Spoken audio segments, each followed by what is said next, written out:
कहता मैं जिसले ਉਹਦੇ ਨਾਲ ਉੱਥੇ ਗਿਆ ਤੇ ਅੱਗੇ ਜਾ ਕੇ ਉਹਨੇ ਸਿੱਧਾ ਉੱਥੇ ਕੁਆਟਰ ਤੇ ਲੈ ਗਿਆ ਜਿੱਥੇ ਉਹ ਸੀ। कहता जिसले उन्हें मैनू तकिया तो परेशान हो गया। वो कहता तू किधर गया से? मैं उत्थे स्टेशन ते खलो खलो के उन्हें आख्या तू खलोता रहे लेकिन मैं आपू बड़ी टेंशन है, मैनू उत्थे मुल्तान बंदे ने ला दिता सी। कहता ये कराची है। उन्हें आख्या कर्मा लिया सादिया तेनू इन्ना नहीं पता? उन्हें आख्या मैनू के पता, मैनू तो यह नहीं सी पता है, हुण पता पिया लगता है कि कराची जिहड़ा पाकिस्तान का हिस्सा है। मैं तो समझा कोई बाहर दे मुल्क तू होने, जिस तरह तू कपड़े शपड़े घर आके पाए। उन्हें आख्या यार घर जाके तो सब कपड़े सोहने ही पाने होंदे ने ना, इत्थे तो फिर असीं ऐसे नहीं रहना। कहना वाकई दी हालत जी मेरे आ रही सी जिस तरह मैं उत्थे बकरियां रखियां सी। कहना पर उत्ते मुड़े सारे ने गद्दे डाए सी। कहना थल्ले तलाइयां जी। कहना मैनू कहना आ जा इत्थे। कहना जिसले अंदर वड़िया तो सारे रोटी खाने, मैनू आंदे आ जा रोटी खा ला। कहना एक बार तो मैनू बड़ा चंगा लगा कि सारे बंदे नवे सी, मेरे नाल बड़ा अच्छा बर्ताव किया। मैनू कहना हुण तू टेंशन ना लै, मैं तेरे काम की भी गल कर लैना। कहना उन्हें जाके गलबात की तो मैनू कहना चल आ जा। कहना जिसले मैं ਉਹਦੇ ਨਾਲ गया तो मैनू किसी बंदे नाल इन्हें ना मिलवाया। कहता जांदे साथ मैनू कहता यह काम करना है। कहता उत्थे जिन्नियां भी फैक्ट्री सी कपड़े दी सी, उहदियां जिन्नियां लीरां होंदियां टाकियां होंदियां कचरा जिहा हुंदा आ, वो सारा इन्हें वलेट के ते दूर जाके उत्थे परा एक कंटेनर बनिया उहदे सट के आंदा। बहुत ज़्यादा सख्त काम आया सू। कहना मैनू कहता यह ही तू काम करना है। कहना मैं नाल हो के बड़ा जोर ला के काम करन लग पिया। कहना मैनू बड़ा जोश है कि मैनू भी 25-30 हज़ार रुपया लभेगा। कहता इसलिए 10 को दिन गुजरे ना तो मैनू आखदा कि आइए तेरी तनख्वाह नहीं मालक ने लाई। उन्हें आख्या महीना डेढ़ काम करे तो फिर पता लगेगा कि यह काम कर सकता, फिर इसकी मैं तनख्वाह लाँगा।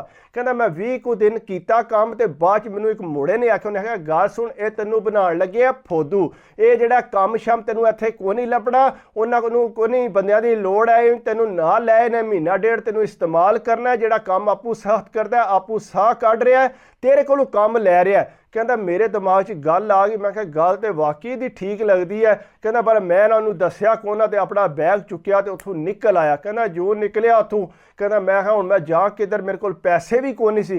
कहना टुरना शुरू करता। कहना एक जगह ते होटल बने ने कराची। कहना मैं उत्थे आके खलो रहा, एक रेहड़ी वाले ने मैं पूछया कि इस तरह जो मेरे को पैसे को नहीं, मैं इस तरह वापस जाना चाहना। उन्हें आख्या गल सुन इत्थे तेरी किसी मदद नहीं करनी, वो सामने होटल ने उत्थे बंदे आके ठहरते ने, किसी नाल गल कर, हो सकता तेरी को मदद कर दे।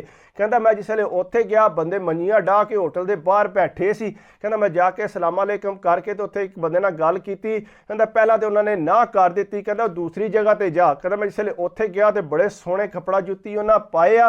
कहता उत्थे जाके मैं उन्होंने आख्या कि इस तरह जिहड़ा मेरे को पैसे को नहीं तो मैं अपने पिंड जाना चाहना। कहते मैनू कहते बह जा। कहता जिसे बैठा मेरे को तारफ करन लग पे की करना है पिंड। कहता मैं दसिया कि इस तरह मैं बकरियां चगांदा सा, साडे पिंड दा मुड़ा इत्थे आए आ ते वो जिहड़ा इस तरह मैनू कहता सी आ जा तेनू कराची काम लवा लाँगा। लेकिन मैं जिसले कराची पहुंचिया तो इत्थे आके उन्हें मैनू इस्तेमाल किया, मैनू काम नहीं लवाया। उन्हें आख्या तू हुण पिंड वापस जाना चाहने कि इत्थे काम करना चाहने? वो कहता मैनू काम लभ जे तां भी ठीक है, नहीं तो मैं पिंड वापस जाके अपनियां बकरियां ते चगा, लेकिन मैं इहदे कोल नहीं रहना, ये जिहड़ा मैनू इस्तेमाल पे करदा मैनू तनख्वाह ये कोई नहीं सी लभनी। कहता उन्हें ठीक है। कहते इसले बैठे कहता मैनू नहीं सी पता कि उन्होंने की सूरत हाल है। मैनू कहते ने कि बाहर दे मुल्क जाना चाहने? कहता मैं क्या बाहर दा मुल्क केड़ा हुंदा है? कहता बाहर दा मुल्क जिथे गोरियां मेमां होंदियां ने। कहता मैं क्या मैं टुर जाएगा, मैनू की है? कहता सारे हसन ला पे। कहता मेरे नाल गप्पा शप्पा लाण। उन्हें कहा बह जा इत्थे। उन्हें आख्या जिसे मैनू कहता बिठाई उन्हें। कहता मैनू जिहड़ा ना उन्हें आख्या तेनू हुण असीं बाहर दे मुल्क लै जाएंगे, इतने पैसे लगदे ने, तेरे कोल 1 रुपया नहीं, लेकिन साडा ग्रुप जाना है, साडा काम है तेनू उत्थे बाहर पहुँचाना, लेकिन हुण तेरी ईमानदारी है क्योंकि तू अगर साडे पैसे जिहड़े ने उत्थे जाके कमा के वापस कर दे। कहता मैं आख्या कोई मसला नहीं, तुसीं अगर मैनू टोरोगे तो मैं जरूर जिहड़ा तुहाडे पैसे दे देंगा, मैं बेईमान नहीं है। कहता बंदे ने आख्या, उन्हें आख्या जान दो यार, लै लो रिस्क, जे ये नसीबा च होया तो यह भी नाल पहुँच जाएगा। अगे कहता उन्हां दियां 2 डंकियां जिहड़ियां ने वो वापस आईयां सी। कहता मैं जिसले नाल तैयार हो गया, आख्या तैयारी कर लै। कहता उन्हें जा मुड़िया ना बिठाया। उन्हें आख्या जी यह भी तुहाडे नाल है। कहता जिहड़ी रोटी होटल तू खांदे सी नाल मैं भी उही रोटी खाण लग पिया। कहता उन्हें आख्या आ तेनू पैंट शर्ट लैके दीए। कहता पैंट शर्ट मैनू लैके दित्ती उन्हें।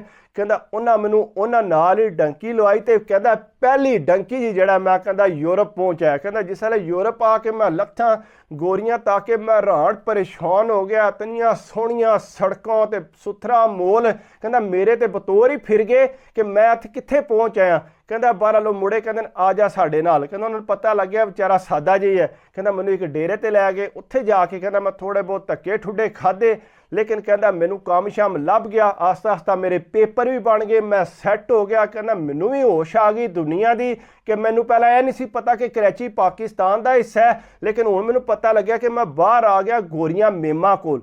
ਇਸ ਤਰ੍ਹਾਂ ਵੀ ਹੋ ਜਾਂਦਾ। ਕਹਿੰਦਾ ਮੈਂ ਪੈਸੇ ਕਮਾ ਕੇ ਉਹਨਾਂ ਨੂੰ ਜਿੰਨੇ ਉਹਨਾਂ ਪੈਸੇ ਆਖੇ ਸੀ, ਮੈਂ ਕਹਿੰਦਾ ਸਾਰੇ ਪੈਸੇ ਉਸ ਬੰਦੇ ਨੂੰ ਦਿੱਤੇ ਨੇ। ਕਹਿੰਦਾ ਮੈਂ ਆਪੂ ਵੀ ਸੈੱਟ ਹੋ ਗਿਆ ਤੇ ਘਰਦਿਆਂ ਨੂੰ ਜਾ ਮੈਂ 2 ਸਾਲ ਬਾਅਦ ਪਤਾ ਲੱਗਿਆ ਕਿ ਮੈਂ ਬਾਹਰ ਆਏ ਹਾਂ।